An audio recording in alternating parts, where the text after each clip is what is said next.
Boa tarde, né, para a gente começar.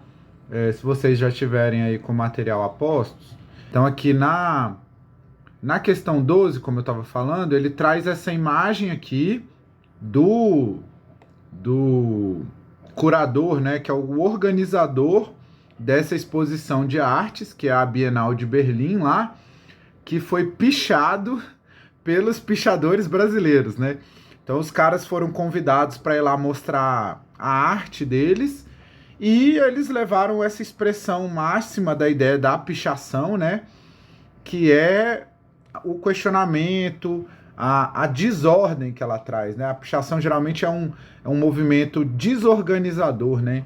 Então eles acabaram mostrando, a galera convidou eles meio naquela de eles se enquadrarem na ideia da apresentação de arte e eles acabaram sendo rebeldes, assim, levando elementos que a galera não esperava.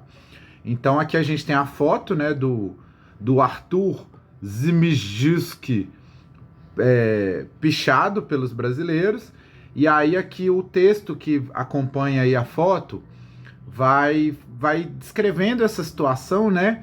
Aí ele até fala aqui, ó, caracterizada pela ousadia cultural, a Bienal Berlinense tem como título de sua 7ª edição Forget Fear, Esqueça o Medo. Parte da programação da Bienal, o workshop dos pichadores brasileiros ocorreria no último sábado na igreja de Santa Elizabeth. De acordo com o relato de Cripta, que estava acompanhando... Cripta é um dos pichadores brasileiros, que estava acompanhado de outros 3 colegas do movimento Pichação, Biscoito, William e RC. O grupo chegou disposto a demonstrar seu trabalho, mas não no formato didático tradicional de um workshop. Não tem como dar um workshop de pichação, porque pichação só acontece pela transgressão e no contexto da rua, disse Cripta à Folha por telefone. Os convidados passaram a escalar o prédio da igreja e a pichar. Segundo Cripta, os organizadores se desesperaram com a atitude e disseram que eles não estavam autorizados a mexer naqueles lugares.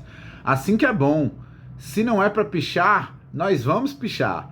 Não adianta querer controlar o incontrolável. O curador chamou a polícia. De acordo com brasileiros, policiais quiseram prender o grupo, mas ainda segundo Cripta, recuou após intervenções do público e de explicações que eram convidados da Bienal. A Bienal, que vai até o dia 1º/7, busca escancarar os conflitos da sociedade de hoje. Então funcionou, né? Eles nos convidaram porque queriam conhecer nossa pichação. Pronto, conheceram, disse Cripta.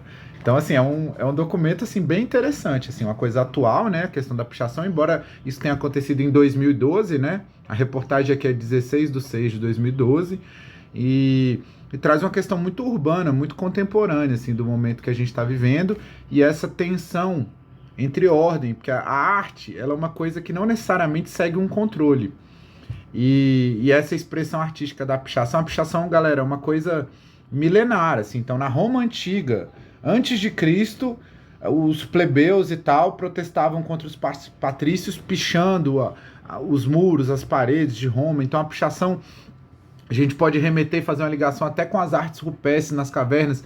Então ela é uma expressão humana muito antiga, né? Aí vamos aqui para os itens. Letra A. A imagem mostra o curador da Bienal de Berlim de 2012, Arthur Zimmerjanski, pichado depois de uma discussão com convidados brasileiros em um workshop durante o evento. Aí, uma observação que eu tenho para fazer para vocês, eu até fiz isso em algumas questões da primeira fase. Esse item, ele tá certo. É óbvio que ele tá certo.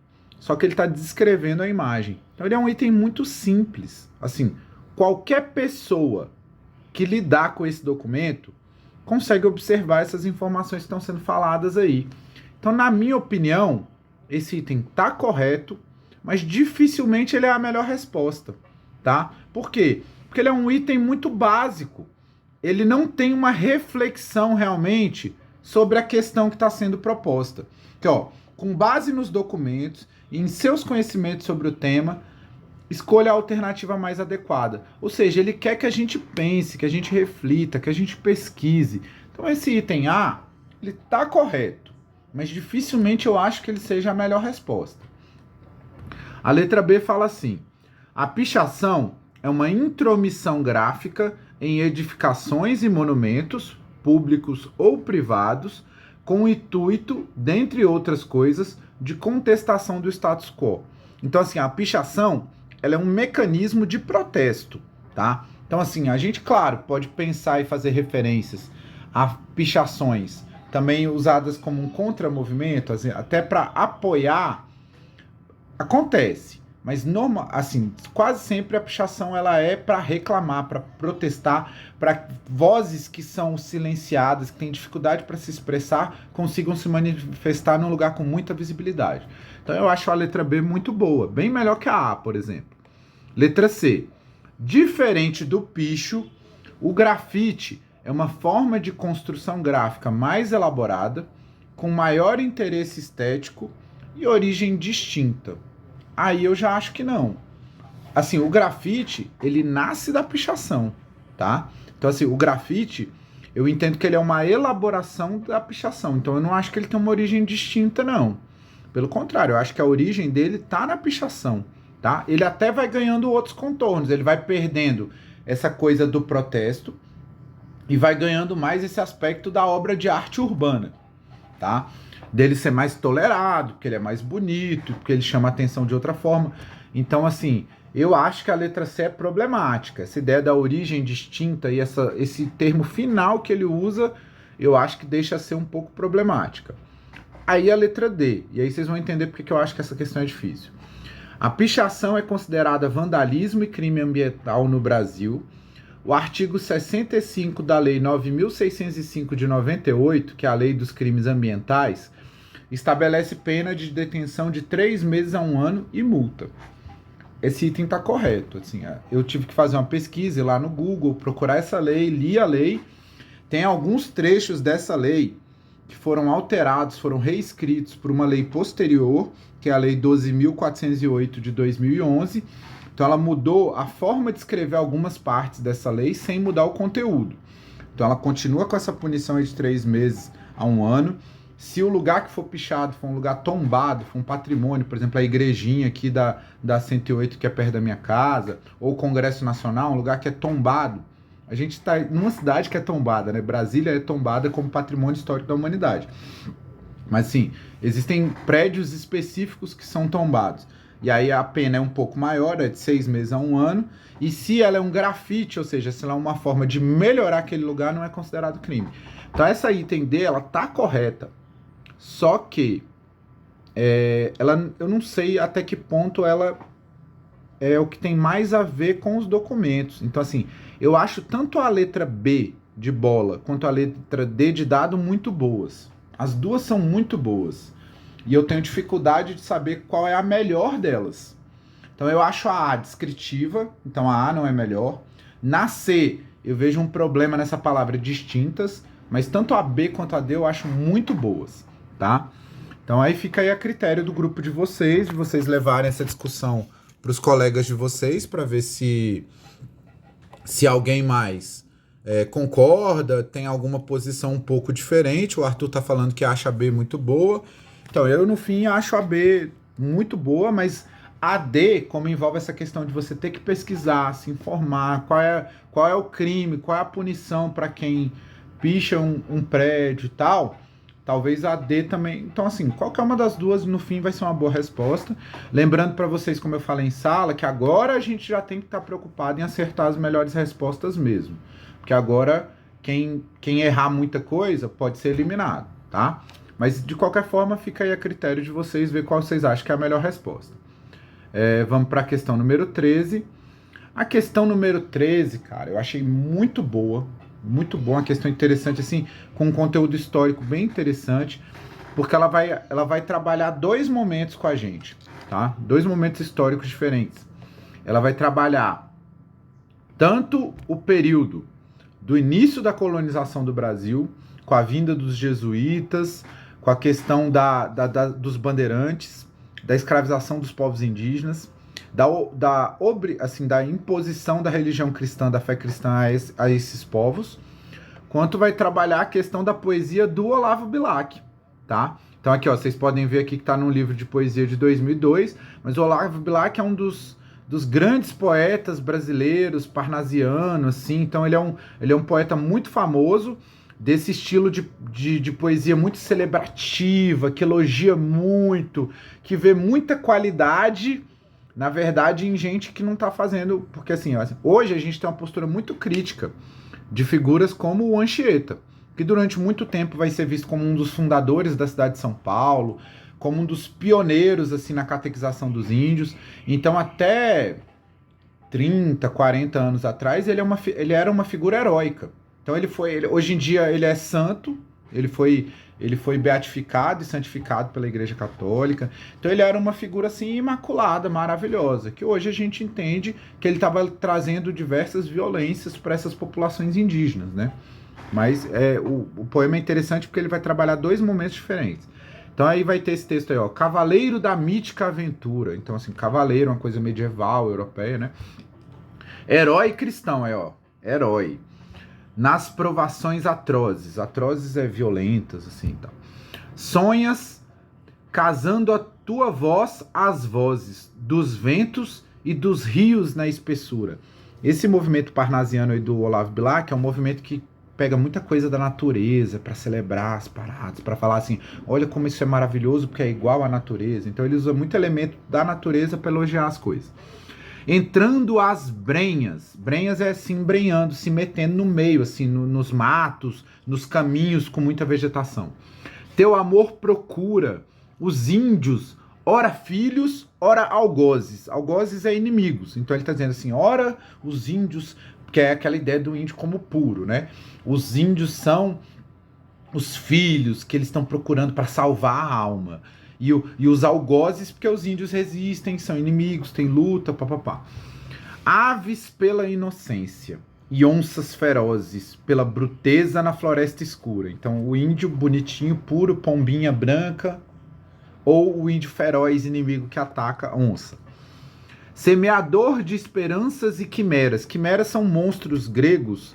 É um monstro que tinha cabeça de leão, com uma cabeça de dragão, com uma cabeça de bode. Era um bicho misturado de vários bichos, que era um monstro da mitologia grega.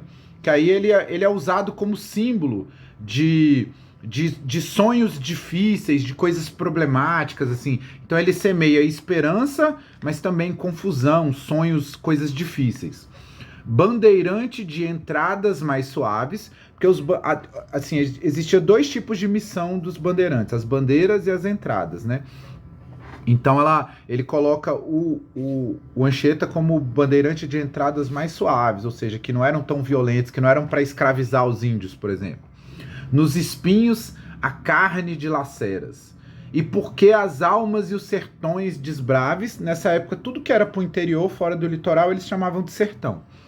Cantas, Orfeu humanizando as feras. O Orfeu também é uma figura da mitologia grega, tá? Ele é um cara que ligado a Apolo, que é o deus do sol, o deus da música, o deus da poesia, e que foi até o Hades, até o mundo subterrâneo, para buscar a mulher que ele amava, a Eurídice, tá? Então ele é uma figura da mitologia grega.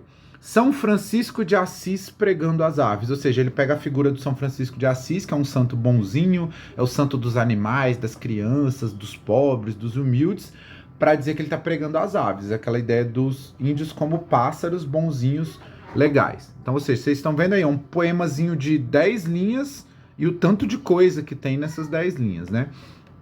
Aí vamos para as alternativas. Letra A. Descreve a América Portuguesa e seus habitantes, replicando as descrições de muitos cronistas da colonização, ou seja, com elementos que se dividem entre a edenização vem de Éden, paraíso, ou seja, ora associando a América Portuguesa ao paraíso, ora a demonização, tipo um lugar profano, nefasto.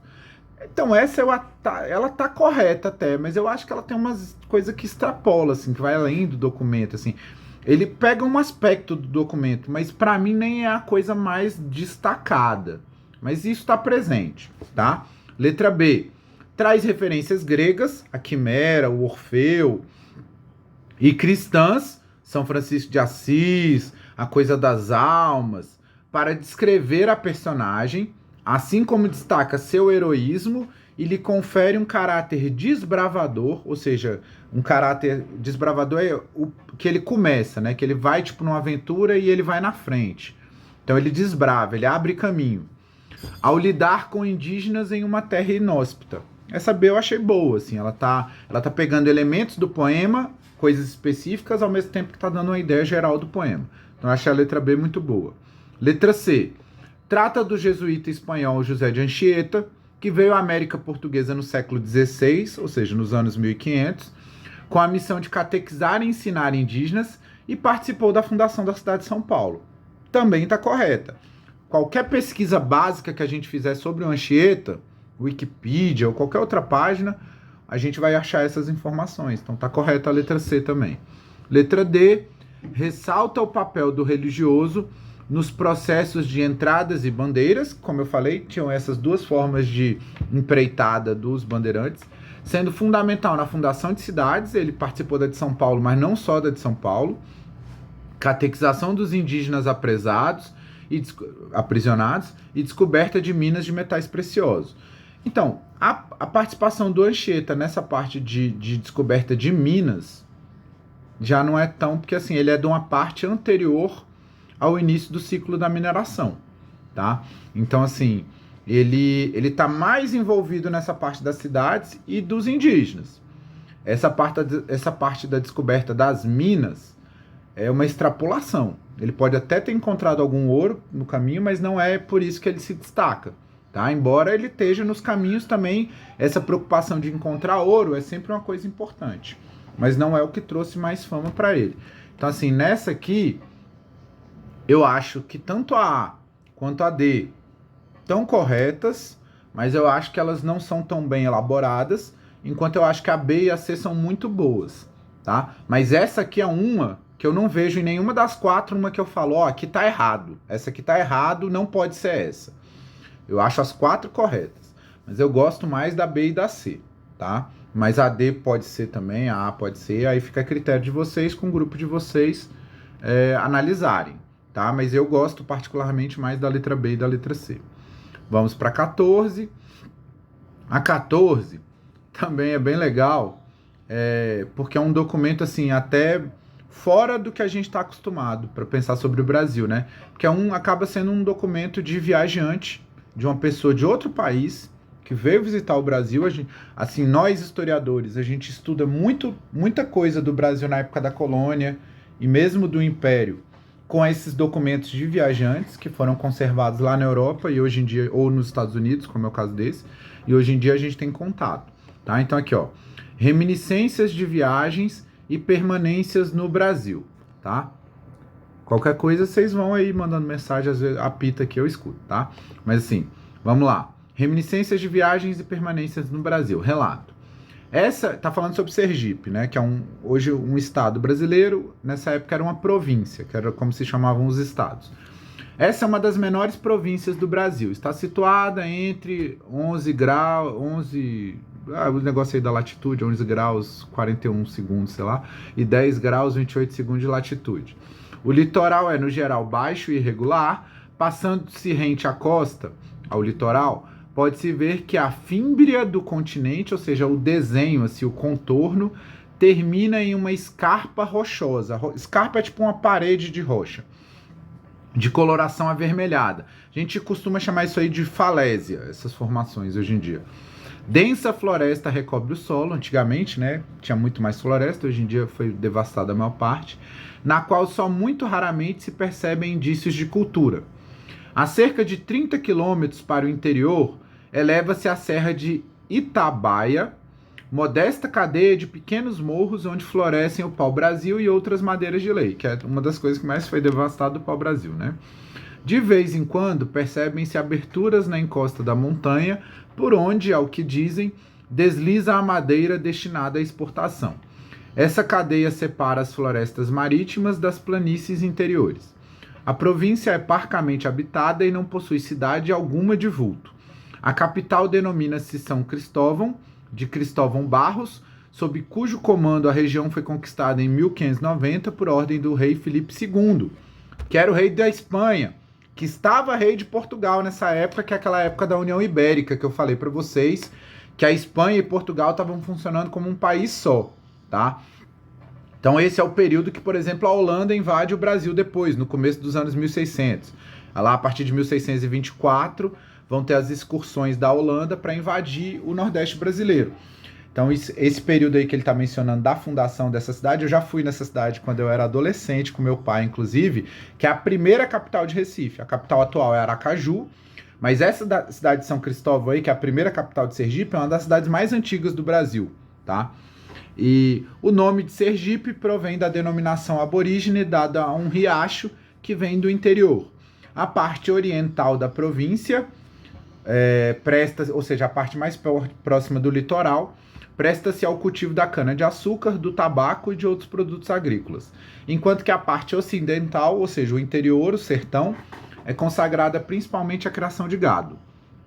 Sergipe mantém escassas relações comerciais, ou talvez nenhuma, com o estrangeiro. A Assembleia Provincial, que eram tipo os deputados, os vereadores, né, que cuidavam das coisas lá, vereador era na cidade, eram os deputados, reúne-se na capital em determinada época do ano. Pelos relatórios de seus presidentes, vê-se que o povo é essencialmente ordeiro e patriota. De vez em quando, um ou outro delinquente perturba o sossego geral com relativa impunidade, devido à lentidão com que funciona o aparelhamento judiciário e ao péssimo estado das prisões. Em 1838, a província adquiriu um prelo, ou seja, uma máquina de imprimir, para imprimir documentos oficiais. Existem também diversas escolas, mas não achamos quem nos fornecesse dados precisos sobre o ensino. Essa questão também achei difícil, tá? Esse documento, ele é de... Aqui, ó. Ele é do Daniel Parish Kider, que está nesse livro, Reminiscências de Viagens e Permanências no Brasil, tá? Que é um documento de 1845. Ele foi publicado entre 1940 e 1943, mas o original dele é de 1845, tá? Aí vamos lá ver os itens. Letra A. Então vamos lá. O documento foi produzido a partir das memórias do missionário metodista. Metodista é um tipo de evangélico, tá? Um tipo de protestante. Então é uma corrente religiosa do protestantismo, que assim, teve uma força muito grande na Inglaterra e depois nos Estados Unidos também. Então foi produzida a partir das memórias do missionário metodista estadunidense Daniel P. Kider, após voltar de suas viagens de evangelização pelo Brasil. Sua obra foi posteriormente ampliada por James C. Fletcher em O Brasil e os Brasileiros. Eu achei esse item correto, assim, se a gente pesquisar, a gente vai ver que depois, no segundo momento, o Daniel Kider vai trabalhar com esse James Fletcher nesse segundo texto aí, O Brasil e os Brasileiros, que vai servir como referência lá nos Estados Unidos a um conhecimento sobre o Brasil, tá? Aí tem uma questão, até que ponto que essas viagens dele eram uma viagem só de evangelização. Ele tinha outros interesses, talvez a evangelização fosse o mais forte, o principal realmente, tá? Então essa tá correta, é um item bom, mas me chamou essa questão das viagens de evangelização, se realmente era só esse o interesse dele, tá? Mas a letra A tá correta. Letra B. Demonstra o interesse em instituições de ensino na província, no final do documento realmente ele destaca isso, o que fazia parte da proposta do autor de fundar universidades em vários locais do Brasil em que o ensino se apresentasse avançado. Então essa ideia de fundação de universidades aqui em 1845, ela é muito complicada, assim, porque até nessa ideia, até nesse momento do mundo, essa figura da universidade, ela é muito diferente do que a gente tem no Brasil. Aqui no Brasil a gente ainda tem algumas faculdades em São Paulo, em Recife, então ainda são coisas muito localizadas. Você não tem uma universidade com vários cursos, você tem uma faculdade de Direito, você tem uma faculdade de Medicina. Então, assim, essa proposta de fundar universidades aí seria algo muito fora da realidade do momento que o Brasil estava vivendo. Então pode até ser que esse cara tinha um sonho, uma utopia de fundar uma universidade, mas fundar universidades, isso aí é um exagero muito grande das pretensões que ele tinha, que era mais de conhecer, de mapear, de converter pessoas, de conhecer essa região e levar informações lá para a terra dele. Então a letra B está errada, tá? Letra C. aponta para interesses comerciais, culturais e políticos que condiziam com as propostas de, por um lado, propagar o protestantismo no Brasil e, por outro, verificar as possibilidades de exploração econômica. Então, por exemplo, tudo que eu falei, que eu acho que na A tá meio solta, a C dá uma fechada boa. A C fala, pô, beleza, o cara veio pra cá pra espalhar a fé cristã dos protestantes. Beleza, ele veio pra fazer isso. Mas ele também veio pra saber como ganhar dinheiro por aqui, como conquistar mercado, como os Estados Unidos podiam ser beneficiados em relação com o Brasil. Então, a letra C tá muito mais completa que a A. Embora a A esteja correta, mas eu achei a letra C muito melhor, por exemplo. E a letra D descreve a província de Sergipe como a menor do Império do Brasil, ele fala isso, bem organizada, com a população ordeira e patriótica, mas que sofria com a morosidade da justiça e o mau estado das cadeias. Tudo isso ele fala no documento mesmo. Mas lembrando aquela outra questão que eu falei no começo, é um item descritivo, ou seja, qualquer pessoa que lê esse documento vê essas coisas aí. Tá? Se alguém que não tiver... Se você mostrar esse documento para sua mãe, para o seu pai, aí agora o que ele vai ver do documento é o que está escrito aí na letra D. Tá? Então, assim, é um item não elaborado, né? Um item objetivo direto. Tá correto? Tá correto. A letra A tá correta? Tá correta. Mas nessa questão aqui, a letra C, para mim, ela é a mais bem elaborada, ela é a mais bem escrita, ela é a mais completa. Então, a B tá errada. A C, para mim, tá mais completa, mas a A e a D estão corretas também, tá bom? Né? Então, ou seja, essa é uma questão que, a princípio, a gente vê o documento, começa a pesquisar, começa a ler as coisas e fala, nossa, que questão difícil. Mas depois aqui, ó, igual eu tô fazendo com vocês, antes, no primeiro momento, eu achei difícil. Mas agora aqui, refletindo, vendo os itens com calma, porque já é a segunda vez que eu tô lendo, eu já penso, não, olha como o item C tá muito mais completo que os outros. Então, eu acho que o item C se destaca. Tá? Vamos para a questão 15, né? Que até já foi meia hora que nós estamos aqui, né? E daqui a pouco eu tenho que dar banho em menino ali, dar jantar de menino. Questão 15. A questão número 15, essa questão do futebol feminino, até vou aproveitar aqui, porque ó, a gente está aqui entre um grupo de 4 meninos e 2 meninas, né? Então, assim, e a questão do futebol, ela é muito cara, não só a nossa cultura brasileira, né? Mas aos papéis de gênero na nossa sociedade, né? Ao futebol ser visto como esse esporte masculino e as mulheres terem uma luta constante de muito tempo para se inserirem nesse universo do futebol, ao ponto de que durante 40 anos era proibido no Brasil mulher jogar futebol, tá? Tinha lei para dizer que mulher não podia jogar futebol, de tanto que isso era algo reservado aos homens, como as reportagens mostram isso muito bem. Aqui nesse caso específico, galera, eu não vou ler os documentos, porque os 2 documentos são muito grandes. São 2 reportagens, tá? Mas assim, vale a pena demais ler, cara. É uma aula do que é o Brasil, esses 2 documentos. O primeiro documento, que é uma reportagem da revista Placar, de 1984, falando sobre as mulheres conquistarem o direito de jogar futebol. É uma mulher que está escrevendo, e no final da reportagem, ela passa o final da reportagem inteira falando sobre o Internacional ser o time das mulheres mais bonita. Ela fala de uma menina de 18 anos como se ela fosse um objeto, como se ela estivesse em campo só para a galera ver a beleza dela, como se ela não fosse uma atleta. Como se o que não importasse seja a qualidade do futebol que ela pratica. E não como o corpo dela é, como a beleza dela é, se ela se maquia ou não. Tá? Então, assim, claro, isso está sendo feito em 1984, tá? Que é uma outra época, com outras expressões de preconceito, e é uma época onde isso era tolerado. A gente pode ver que no segundo documento, que é uma reportagem que também é da revista Placar, mas é uma reportagem muito mais atual, uma reportagem de 2021, tá? Também escrita por uma mulher. Uma das coisas que ela vai criticar nessa segunda reportagem é que um narrador de futebol foi elogiar em vez dele falar num jogo do Brasileirão Feminino Sub-18, ele elogiou uma jogadora por sua beleza. e não pelo futebol. Aí a gente tem dois problemas, não só a sexualização da mulher, em vez da qualidade do esporte que ela está praticando, como a menina é uma menor de idade. Então tá lá um velho babão falando da menina, em vez de falar do futebol que ela está praticando. Imagina, quando que a gente vê um jogo de futebol de homem e o cara para o jogo para dizer que o jogador é muito bonito? Nunca. Ah, ele não joga nada, mas ele é tão bonito que ele pode estar em campo.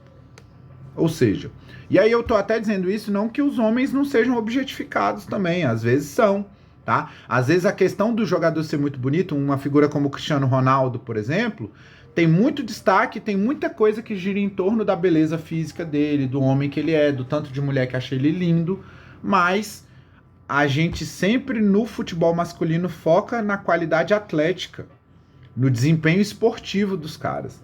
E no futebol feminino ainda tem essa luta. Então os documentos são muito grandes, eu não vou ler eles todos, mas eu deixo a dica aí, porque eu acho que todo mundo... Para vocês terem uma ideia, eu gostei tanto dessa questão, que quando eu for fazer o simulado com o 8º ano, é uma das questões que eu vou trabalhar com eles, essa questão, porque eu gostei muito, e várias vezes eu tenho debate com os meninos sobre questões de futebol, principalmente lá no 8º D. Então vamos para as alternativas aqui. A letra A. Tem aqui, ó. Compare os conteúdos das reportagens e escolha a alternativa mais pertinente. Então ele está falando, ó, tem que ser as duas reportagens. Os documentos permitem verificar avanços das discussões sobre gênero e a necessidade de garantir na prática os direitos conquistados, a quebra dos preconceitos e a igualdade. Eu vou ser bem sincero com vocês. Quando eu li a primeira vez, eu achei essa a melhor opção. De primeira, assim, que eu passei o olho e li as 4, eu achei a A melhor. Só que depois, pensando com calma, eu me peguei nessa palavra aqui, ó, na palavra avanços. Permitem verificar avanços. Eu não sei tanto se foi avanços. Talvez avanços seja uma palavra muito forte, tá? Com certeza, o futebol feminino tem um espaço maior hoje do que ele tinha em 1984. Embora vocês vejam aí no primeiro documento que ele fala em 45 mil jogadores de futebol na década de 80. Então era muita mulher que jogava em 3 mil times amadores. Então assim, até que ponto que isso é avanço ou não, né? Então assim, eu não tenho tanta certeza dessa ideia do avanço. Então ela me fez pensar não que o item esteja errado, mas que talvez ele não seja o melhor, tá? Mas assim, de primeira, quando eu passei o olho, eu gostei muito desse item, depois eu fiquei meio receoso com essa ideia do avanços, tá? Mas o item está correto. Letra B. Apresentam discurso sobre o futebol feminino e suas profissionais a partir de argumentos que em alguns momentos se aproximam e em outros se opõem. Realmente tem coisas nas duas reportagens que seguem uma linha próxima. Eu acho que as duas reportagens mais se afastam do que se encontram. Mas com certeza tem elementos de aproximação entre elas. Então o item B está correto, tá? Mas eu também não sei se é a melhor resposta. Mas ele está correto. Porque eu acho que tem muito mais coisa que afasta do que coisa que aproxima. Letra C. Produzidos por autoras mulheres, trazem perspectivas diversas. Enquanto utiliza a sexualização das meninas como chamariz, que é a primeira reportagem. O outro discute o preconceito dentro e fora dos campos. Ele fala, inclusive, do caso da jogadora de futebol que fez uma postagem infeliz sobre o humorista lá, o Paulo Gustavo, quando ele morreu, tá? Então, assim, a letra C tá correta. Eu achei ela muito boa também. Assim, no primeiro momento eu também não... Eu fiquei meio reticente, assim, dentro e fora dos campos, que mesmo o que acontece fora do campo é relacionado com o futebol por ser uma jogadora. Mas é um item que está correto também. E a letra D, demonstram como o futebol, nascido sob a égide, sob o domínio do machismo, com o movimento feminista, torna-se mais igualitário ao permitir a existência e a profissionalização da categoria feminina. Então, eu também não sei até que ponto que a gente pode classificar isso como uma conquista feminista diretamente, assim. Não sei se é uma bandeira direta do feminismo, mas talvez um desdobramento.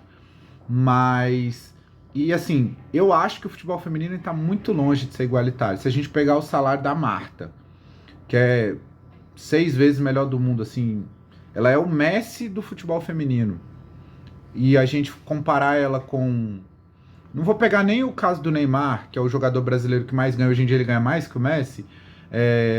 Mas se a gente comparar ela com o Vinícius Júnior, que é um cara novo, que está tendo projeção agora, né? Que ele está se firmando no cenário internacional, não é nem titular da seleção brasileira, por exemplo. Mas a Marta não deve ganhar 1% do salário do Vinícius Júnior, por exemplo. Então, assim, eu acho que assim, tornar-se mais igualitário é uma classificação muito exagerada. Tá? Então, essa letra D para mim é problemática. Então, eu acho que tanto a A, B e a C são melhores, são itens melhores que o D, mas nessa aqui eu acho que todos estão corretos. Tá? Vamos para a questão número 16. Na questão número 16, galera, ele vai trazer aqui um pedaço de um documento bem interessante que está falando sobre em que se trata de uma alimália, que é um animal, né, que se chama jaguareté. Ele adaptou um pouco da escrita, tá? Esse documento ainda tem coisas antigas, mas ele já está escrito de um jeito mais atual. Então ele fala assim, em que se trata, papá? Tem para si os portugueses que jaguareté é onça, outros dizem que é tigre, cujo tamanho é como um bezerro de 6 meses. Falo dos machos porque as fêmeas são maiores. A maior parte dessas alimárias são ruivas, cheias de pintas pretas, e algumas fêmeas são todas pretas. E todos têm o pelo nédio e o rosto à moda do cão, e as mãos e unhas muito grandes, o rabo comprido e o pelo nele como nas ancas. Tem presas nos dentes como libreo, os olhos como gato que lhe luzem de noite, tanto que se conhecem por isso a meia légua. Tem os braços e as pernas muito grossos, parem as fêmeas 1 e 2 crianças, se lhes matam algum filho andam tão bravas que dão nas roças dos índios, onde matam todos quantos podem alcançar, comem a caça que matam, para o que são muito ligeiras, e tanto que lhes não escapa nenhuma alimalha grande por pés, e saltam por cima a pique, altura de 10 a 12 palmos. O trepam pelas árvores após os índios, quando o tronco é grosso, salteiam o gentil de noite pelos caminhos, onde os matam e comem, e quando andam esfaimadas, com fome, né, entram-lhe nas casas das roças, se lhes não sentem fogo, ao que tem grande medo. E na vizinhança das povoações dos portugueses fazem muito dano nas vacas, e como se começam a encarniçar, nelas destroem um curral. E tem tanta força que com uma unhada que dão em uma vaca lhe derrubam a anca no chão. Armam os índios a estas alimalhas com mondéus, que é uma tapagem de pau a pique muito alta e forte, com uma só porta, onde lhe armam uma árvore alta e grande levantada do chão, onde lhe põem um cachorro ou outra alimalha presa, e indo para a tomar cai esta árvore que está deitada sobre esta alimalha, onde dá grandes bramidos, aos que os índios acodem e matam a flechadas, e comem-lhe a carne que é muito dura e não tem nenhum sebo. Então o cara tá falando aí sobre esse felino, né? Que ele classifica como uma onça ou um tigre, alguma coisa assim. Esse é um texto bem antigo de um livro assim, o Tratado Descritivo do Brasil, que é um livro de 1587, que tem muitas informações sobre a fauna, tanto de bichos que existem de verdade, quanto de bichos que não existem, tá? Então vamos aqui aos itens. O excerto, esse pedaço do livro. Letra A.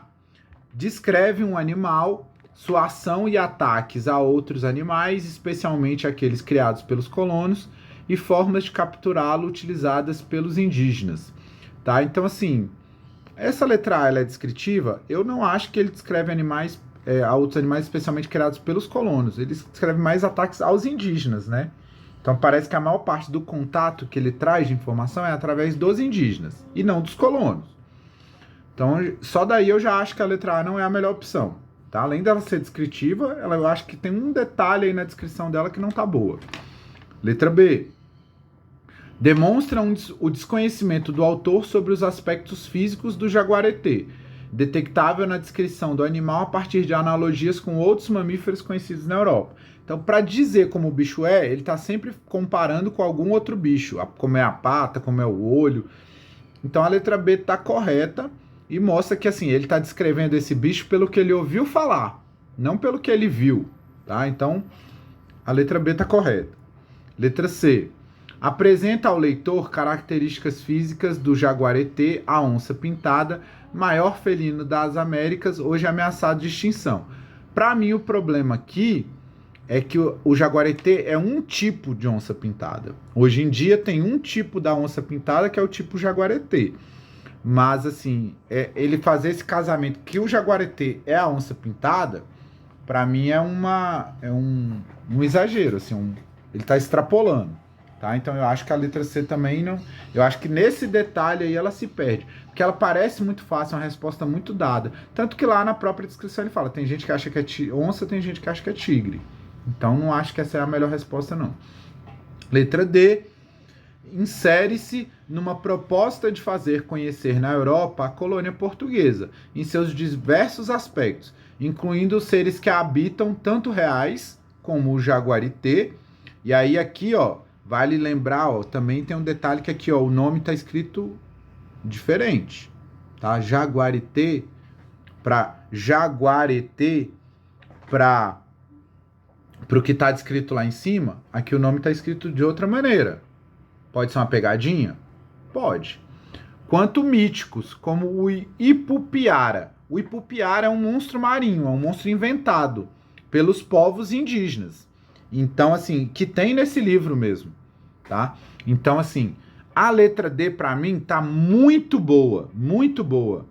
Eu até tenderia a dizer que ela é a melhor, só que tem esse nome escrito diferente. Então, não sei se isso é pegadinha, se é um erro de digitação, porque numa prova tão cuidadosa, isso aí tá errado por causa de um erro de digitação, então não sei. Então eu acho a B muito boa e eu acho a D muito boa, mas tem esse problema aí na escrita do nome do bicho, na letra D, tá? Vamos para 17. Questão 17. A questão 17, galera, também é muito boa, cara. Que um documento nazista no Brasil contra os judeus, para vocês verem que assim, muitas vezes a gente pensa assim, o nazismo é uma coisa da Alemanha. Na verdade, galera, o nazismo é uma expressão do nazismo. O nazismo é uma expressão do fascismo. Essa ideia fascista de que alguns são os melhores que os outros e que esses melhores, que se acham melhores, podem fazer o que quiser com os outros, infelizmente isso acontece em todos os lugares, tá? Entre todos os povos. Então, o nazismo durante a Segunda Guerra talvez tenha sido uma das expressões mais doentias da história da humanidade, com o Holocausto, a prisão dos judeus, o extermínio dos judeus, mas isso não é uma coisa que aconteceu só na Alemanha, e não é uma coisa que aconteceu só naquela época. Infelizmente, hoje em dia, a gente está vivendo um momento no Brasil onde a gente vê gente, em nome de coisas como família, tradição, pátria, se sentindo o direito de dizer quem é melhor que quem que tem direito de ter as coisas e quem não tem, tá? Então eu acho que é uma questão que tá também para fazer a gente pensar sobre o momento que a gente está vivendo.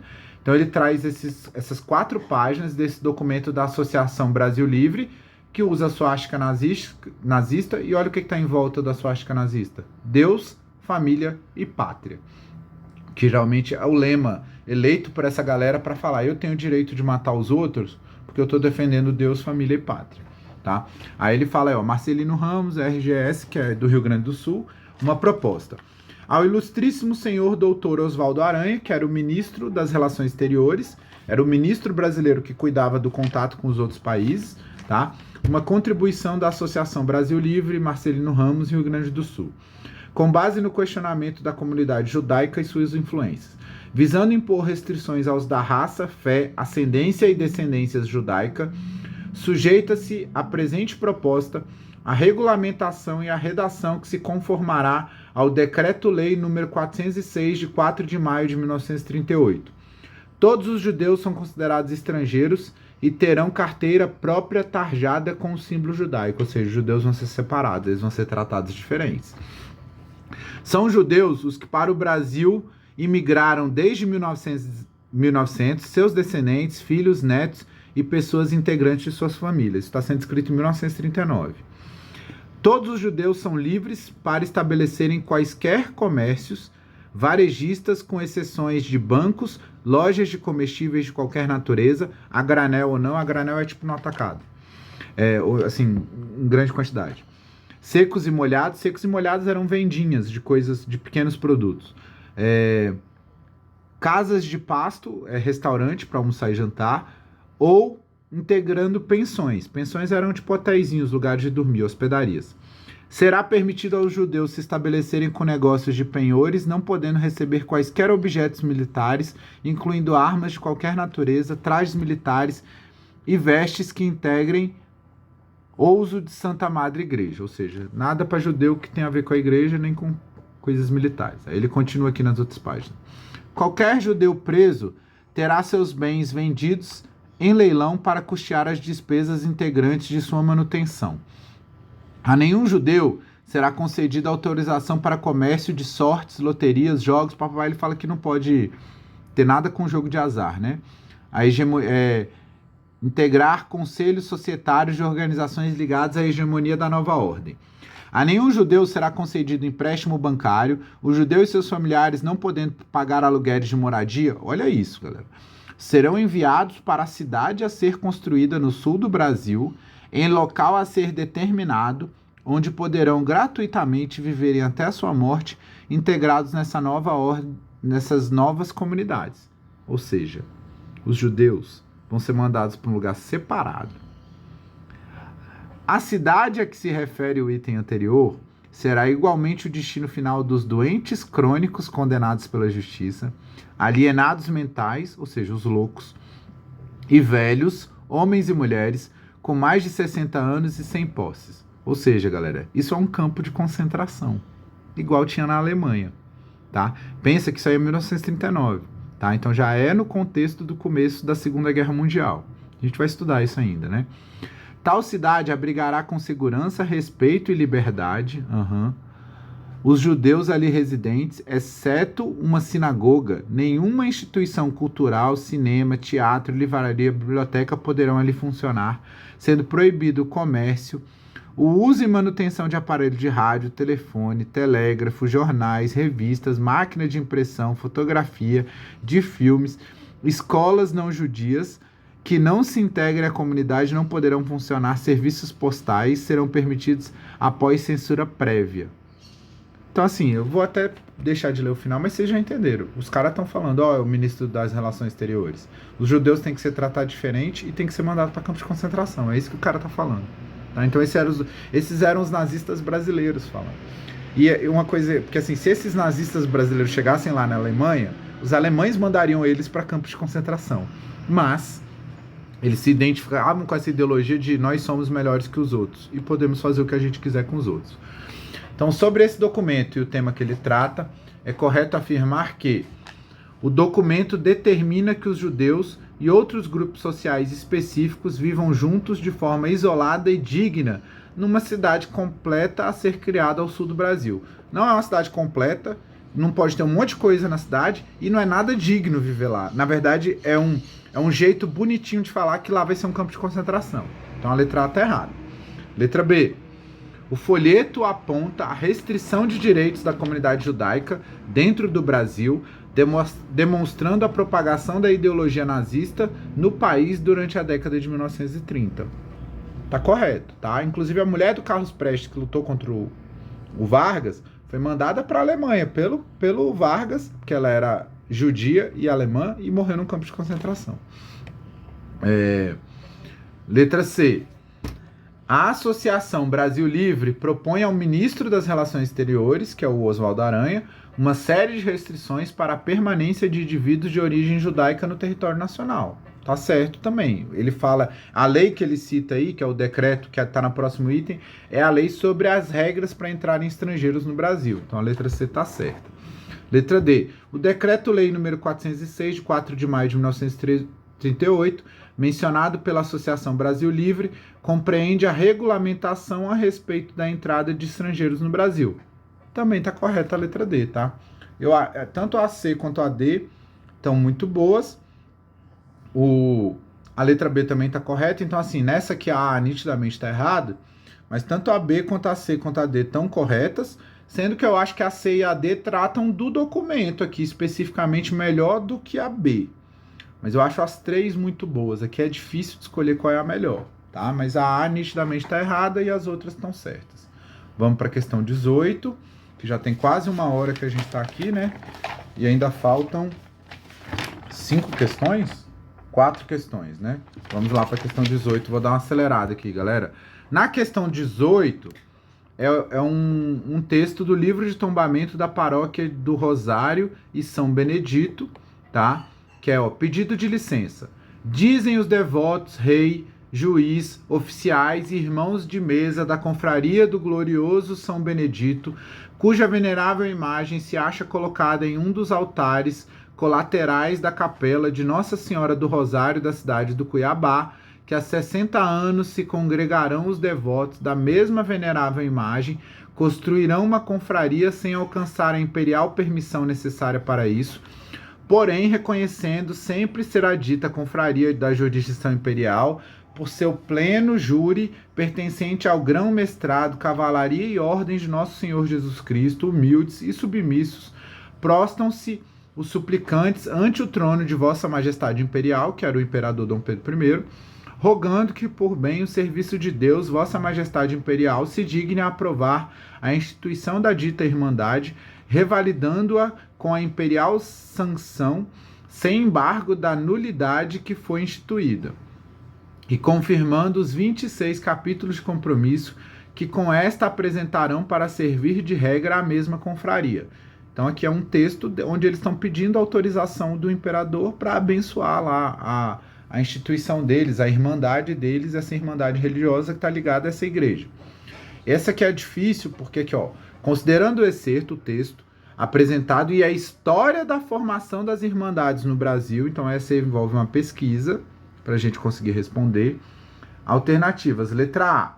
O destaque a figuras como Nossa Senhora do Rosário e São Benedito exemplificam formas de aproximação entre a Igreja Católica em relação aos fiéis afrodescendentes. Tá certo, são dois santos, duas representações de divindades, né, de santos, ligados aos escravos, aos ex-escravos, à população afrodescendente. Então a letra A está correta. A letra B fala: a requisição de 1828, submetida a Dom Pedro I, tinha como objetivo obter uma autorização, uma licença, para o funcionamento da Irmandade de São Benedito em Cuiabá. Também está correta. Essa eu acho descritiva, mas está correta. Letra C. Apesar do seu caráter religioso, as Irmandades funcionavam também como redes de sociabilidade e principalmente de solidariedade a serviço da população negra do país. Essa aí, para mim, se a gente for fazer a pesquisa sobre o que eram essas irmandades, elas eram um mecanismo que os negros tinham para formar associações, porque era proibido para os escravos e ex-escravos formarem grupos, se organizarem, porque a galera tinha medo que eles se revoltassem, que eles planejassem fugas, que eles ajudassem os escravos a fugir. Então, assim, essa era uma brecha que eles tinham, com essa conotação do uso religioso, para se organizarem. Então, se a gente for pesquisar a questão das irmandades, essa letra C é muito boa. E ela fala justamente sobre a questão do funcionamento da história das irmandades. Então, eu acho a letra C muito boa, embora a A e a B estejam certas também.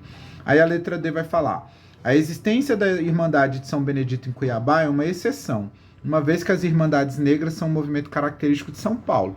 Na verdade, tem em Minas Gerais, tem na Bahia, tem tudo no Rio de Janeiro, tem tudo quanto é lugar. Então, no Brasil, essas irmandades, eu diria que elas são mais características, inclusive, do ciclo do ouro em Minas Gerais.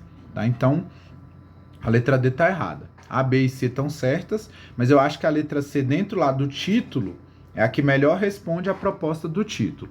Tá? Questão 19, vamos ver aqui rapidamente.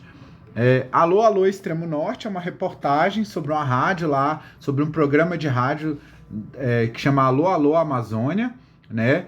Que fala, o programa de maior audiência da pioneira radiodifusora de Macapá, que sobreviveu às diferentes nomenclaturas e administrações, continua no ar até hoje, Alô, alô, Amazônia.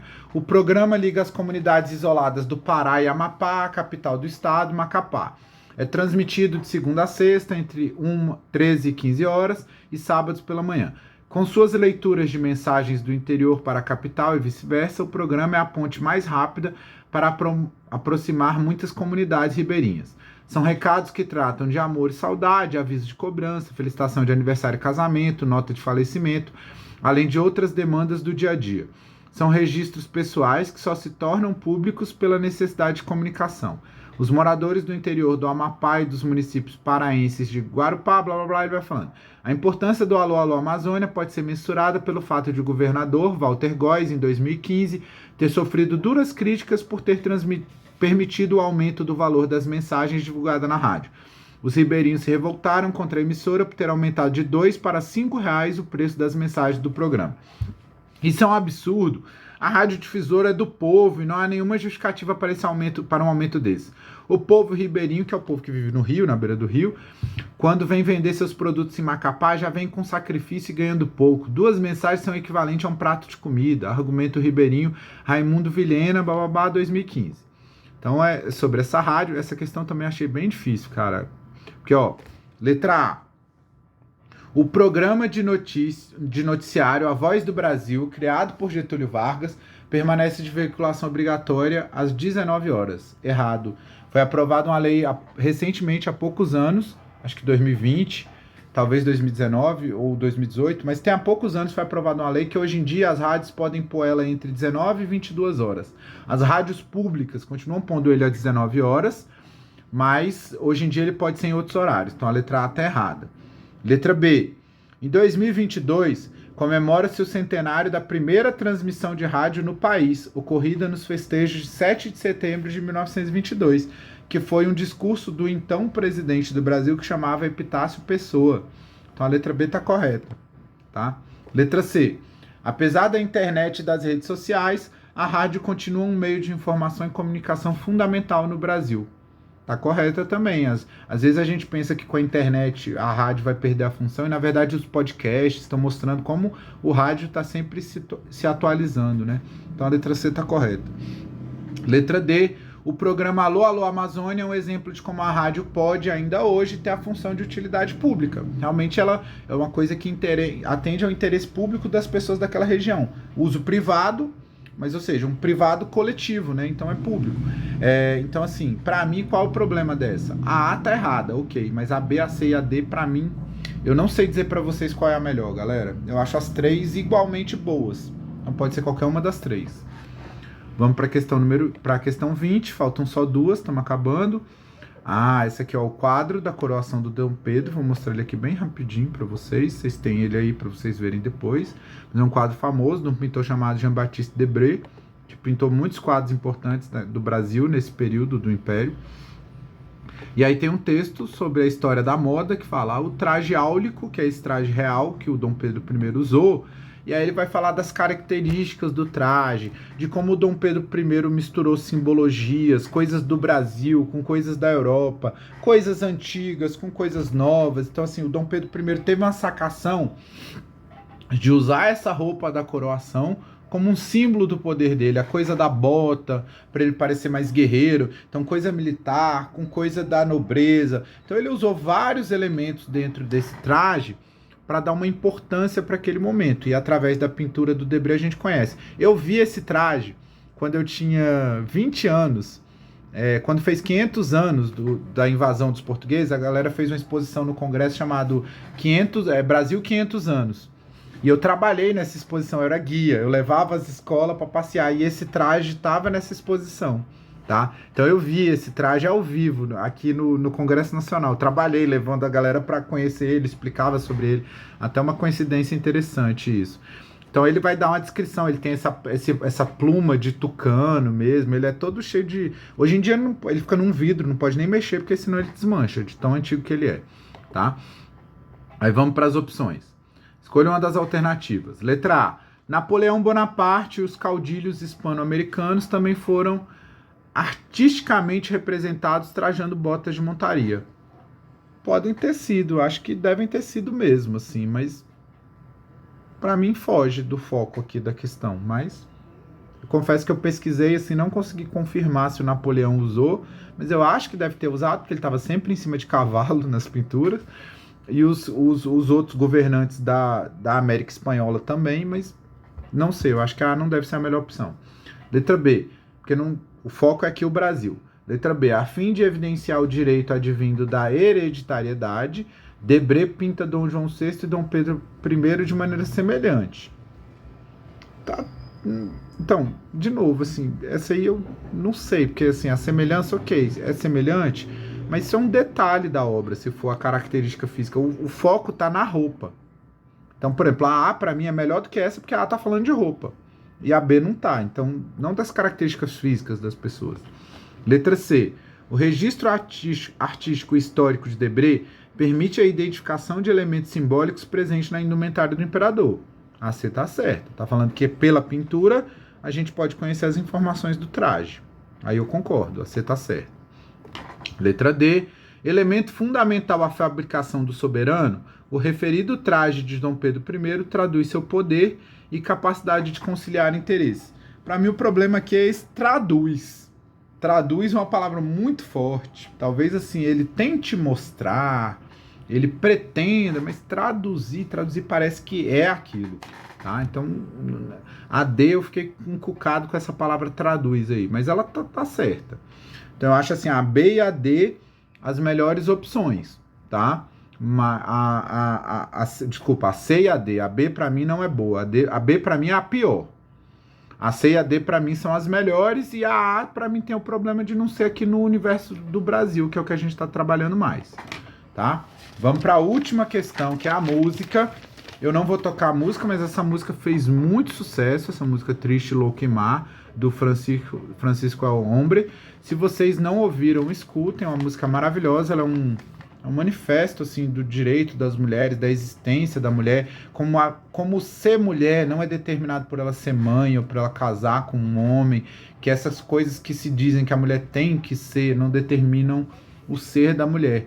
Então, é uma música muito bonita, assim, acho que para as meninas, para cara, olha, eu posso ser isso, e para os meninos é tipo, pô, o meu ser homem não precisa se afirmar diminuindo as mulheres, que muitas vezes é o que acontece, tá?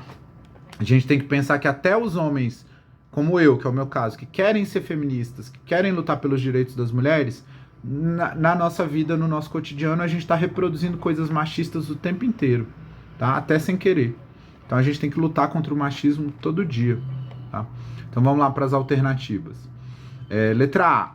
Discursos médicos apoiados na perspectiva biológica da diferença entre os sexos foram utilizados na construção de uma normativa que trata a mulher emancipada como uma degenerada. Isso está correto mesmo. Durante muito tempo, o discurso da própria medicina, ou de que as mulheres nascem desse jeito, ou que por causa da TPM, da menstruação, as mulheres são tudo louca. Ou seja, construir um discurso que naturaliza a mulher desse jeito pela natureza, tá? Quando na verdade existe uma cultura, uma sociedade que impõe, que briga, que tenta colocar nelas esses valores, tá? Então a letra A está correta. Letra B. A canção pode ser interpretada como um manifesto feminista, uma vez que exalta a coragem daquelas que, não sem dores, que é uma parte da música, romperam com as normativas da cultura patriarcal. Então, assim, é sempre uma luta. Todo dia. Ser mulher é uma luta do dia que você nasce até o dia que você morre, porque a sociedade ela é baseada no domínio masculino. Então, até o português, se vocês forem ver, a concordância na língua portuguesa é sempre no masculino. Então, tem várias coisas que reforçam a dominância masculina na nossa sociedade. E lutar contra isso é sempre algo que traz dores, tá? Então, a letra B está correta também. Letra C. No Brasil, a adoção do sobrenome do marido pelo casamento civil passou a ser facultativa à mulher apenas em 1977. Substituindo a obrigatoriedade prevista no Código Civil de 1916. Na verdade, galera, a partir de 1977 a mulher pôde ter o direito de se divorciar, que até então ela não tinha, tá? Então nem é essa questão do sobrenome do marido, tá?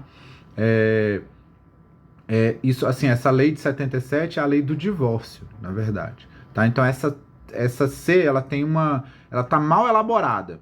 ela tá parecendo que fala sobre uma coisa quando essa lei fala sobre outra.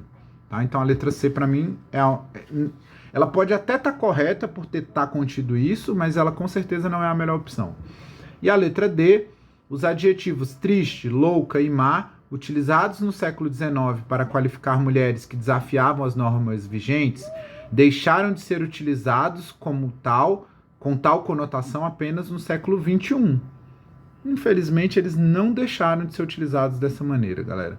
Eles podem ter diminuído, eles podem ter sido ressignificados, ou seja, hoje em dia, uma mulher fala, eu sou louca mesmo, ela pode estar usando isso de uma maneira positiva, mas ainda tem um peso grande isso hoje em dia. Então eu também acho que a letra D também não é a melhor opção.